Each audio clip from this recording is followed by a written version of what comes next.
Alright guys, so today we're going to do a video on how we did a high performance Vortec 4200 stock bottom end in the Ford Fairmont, which very recently broke the record for the quickest and fastest in the quarter mile for a stock bottom end 4200. We're going to go through all of the challenges and all of the little stuff that you should do to make it last.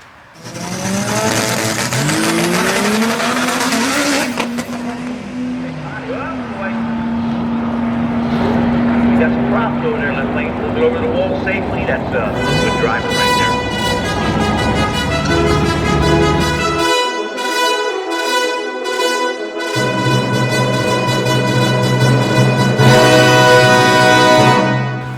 Alright, so one of the first challenges you'll deal with right off the bat is the physical size of the engine.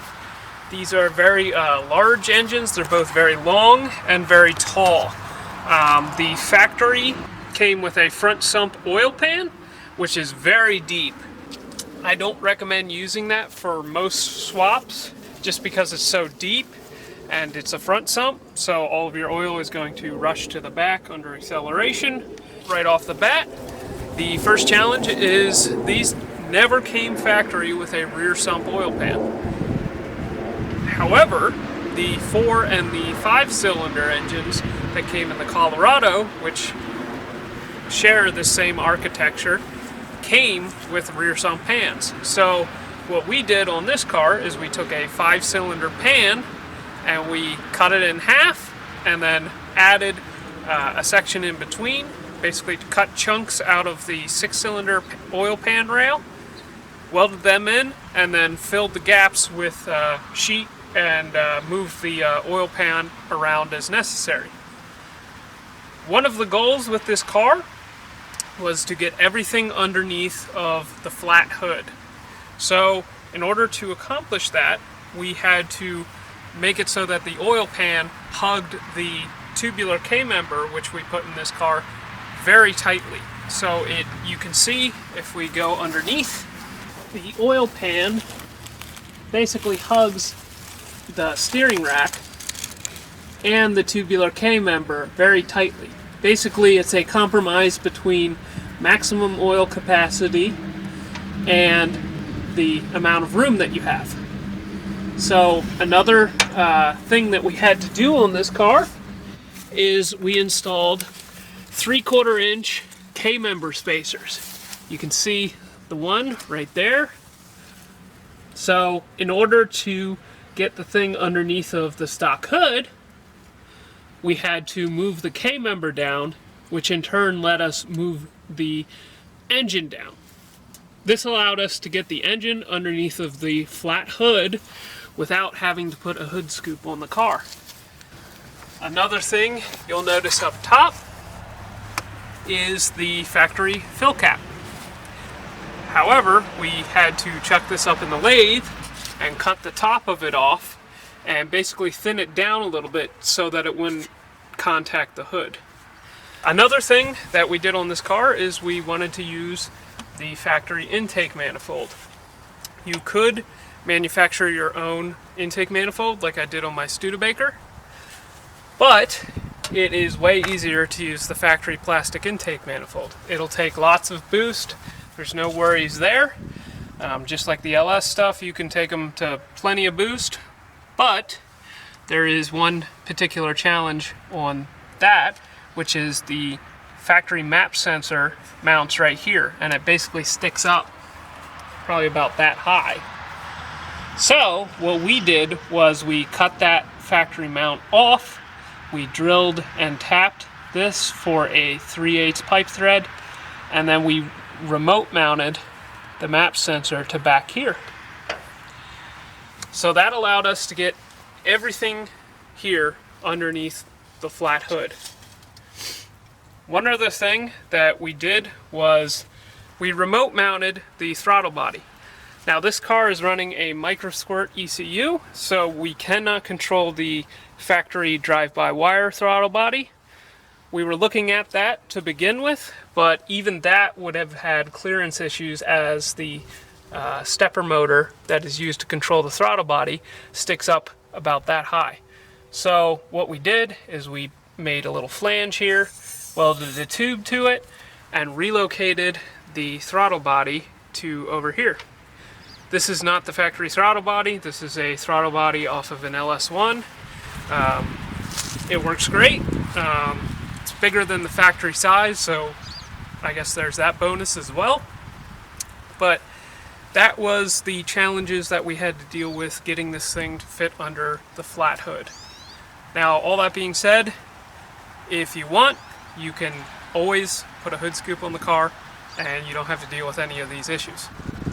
So next, let's talk about engine management. So we are running a micro squirt on the car. Originally, I was planning to run a piggyback ECU. Basically, that means the stock ECU would control certain features, while the aftermarket ECU, a micro squirt in this case, would control the rest of the features. So what I was planning to do was have the factory ECU control the electronic throttle body and the variable valve timing. Those plans changed when we decided to run this 2008 engine, which has a 58 tooth reluctor wheel. I don't have a computer that can control that, so we scrapped that idea. So the micro squirt is controlling everything.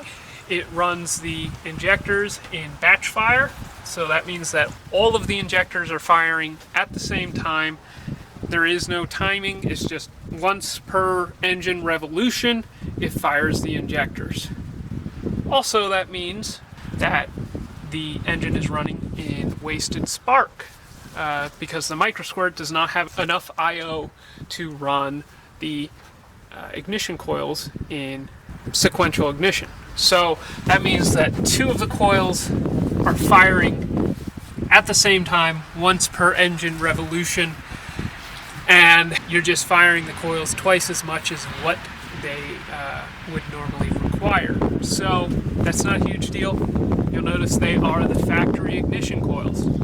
So if you have an 05 and earlier engine, I would not recommend running the factory ignition coils. We did that on my Studebaker, and it ran into blowing out the spark because at higher boost levels it just was making too much cylinder pressure to light off the fuel, and it would just blow out the spark and not be able to fire the air-fuel mixture off. So if you're running an 06 and later engine, however, the factory ignition coils are more than up to the task. I have heard people say they are identical to LS coils. I don't know that for a fact, but they certainly behave like it. So moving on, you will notice that the VVT solenoid is plugged in. So this is different than how we controlled my Studebaker. We are controlling the valve timing of the engine. So how are we doing that with a micro squirt? It doesn't support variable valve timing. Well, what we are doing here is I took the PWM idle air control valve circuit and wired it to the VVT solenoid instead of an idle valve. So that allows me to send a duty cycle to that valve and vary the valve timing. You do not have the ability to vary the valve timing over RPM with that particular feature in the ECU. I'm sure I could talk to the people at Megasquirt and maybe they would add that feature, but as it is right now, it is a fixed duty cycle across all conditions, and that's just the way it is. So what we found with that is it does not benefit to vary that valve timing over the RPM range, with one exclusion. If you give it too much cam timing at idle, it will not idle. It will just surge and stall, and it will not idle. So you cannot give it 100% duty cycle at idle. It will not idle. However, you can give it, in our case, we gave it 60% duty cycle on the last pull, and that proved to make the most horsepower. Unfortunately, we ran out of time on the dyno, weren't able to fully track that down, but I will tell you at 60% duty cycle on that solenoid, that produced the most horsepower for that session, and it did not affect idle quality.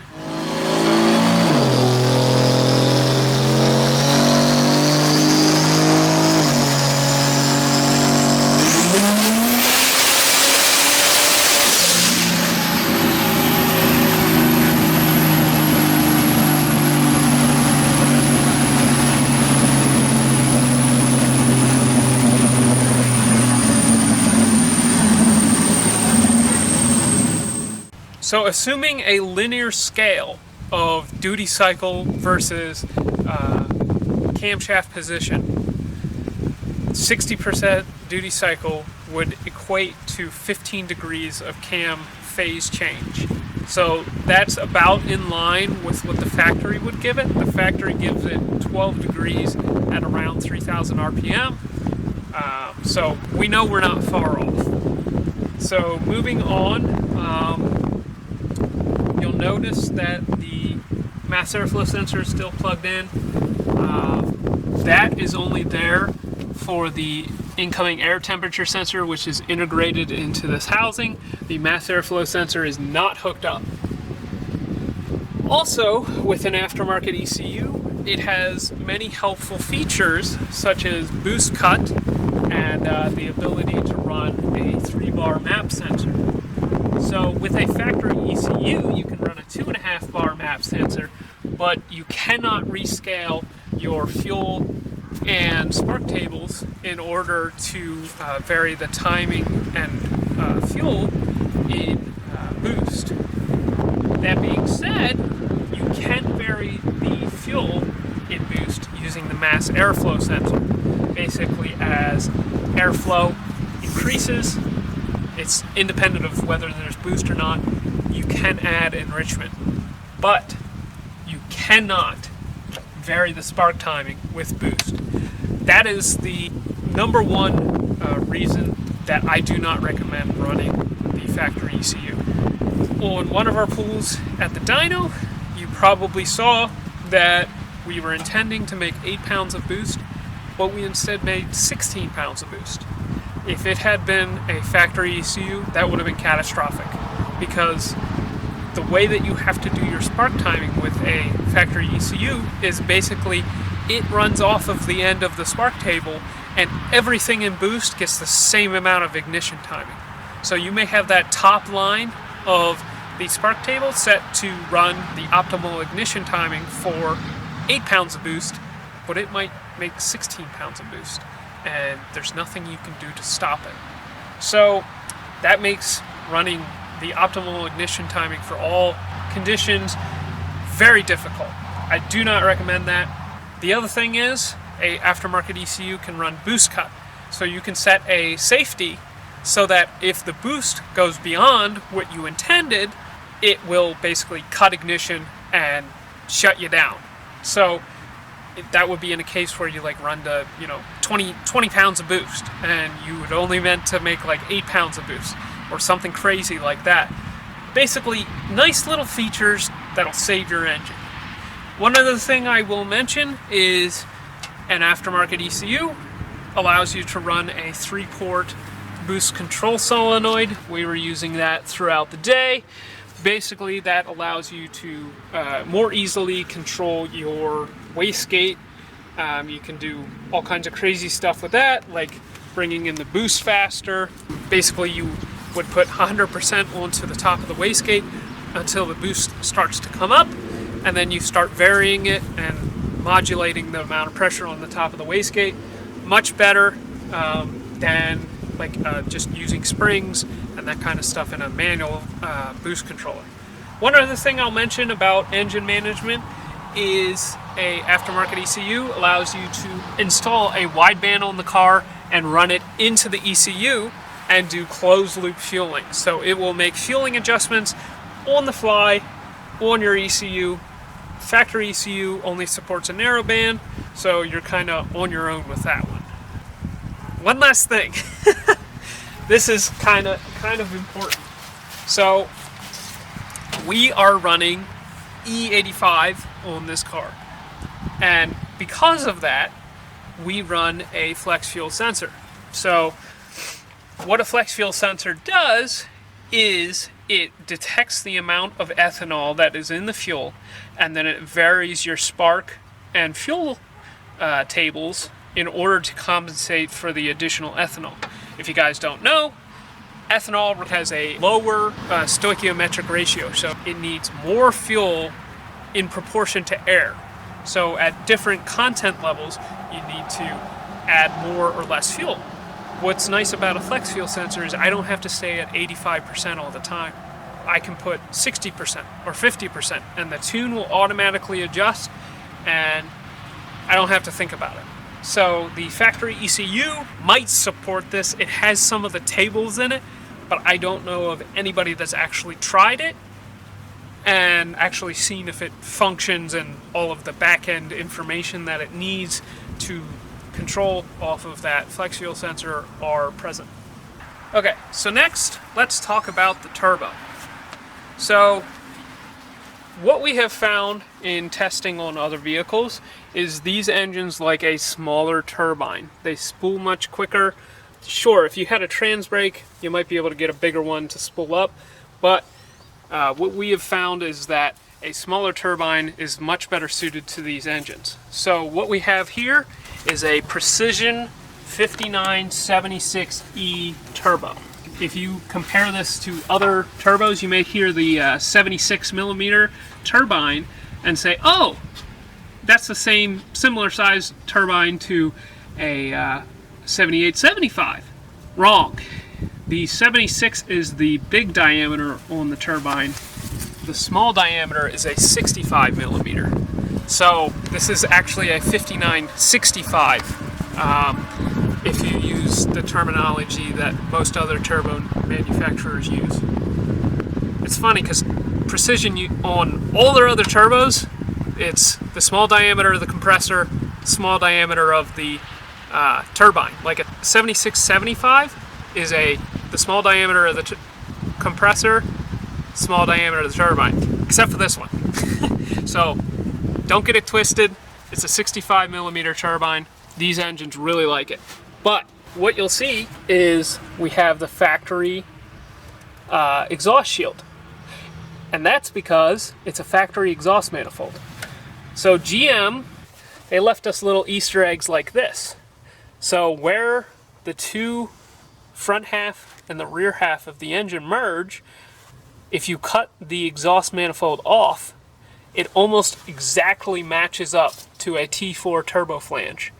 So whether that was their intention or not, you can weld a T4 exhaust flange onto the factory manifold and bolt the turbo to it. So I was really thrilled with how that turned out. The thing spools great. It makes about 5 pounds just spooling it up against on the foot brake. So overall, very happy with that. From the turbo, it goes forward and into the air-to-air intercooler. You will notice that it is a rather small air-to-air intercooler.